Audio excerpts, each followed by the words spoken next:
Now let's make a tour for you. Let's open your claw. So when you open it, you can see this open thingy, which will open your Q claw or your open claw. So it's loading because it is opening your open claw and set up everything for you. Then wait it load to open. So I opened my open claw. As you can see, I got 3 open claw because I create agent. If you see this, you will first see you need to sign up your WeChat account. You need to go to WeChat and set up your account and then scan the QR code to access the Q claw. Now you can delete or create new agents.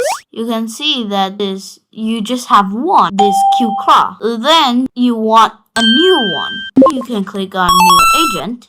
Click this plus sign here. You have an optional one and a model one, which is you have the model and you don't need to set up anything. Wow. So I am gonna use this because it will be more creative and you will know me more. You could choose these two. I prefer this one. So I click on this. You can see that we have from skill to make the basic, from your opinion to make the basics, from file to make basics, and from links to create your open class. So I will use this, click on it, and you could wait from 3 to 8 minutes. Then you will need to fill your name, what they will be knowing, like this. You will click here and say your name, your past experience, what is your mood, and you will click send to create your new intelligent agent.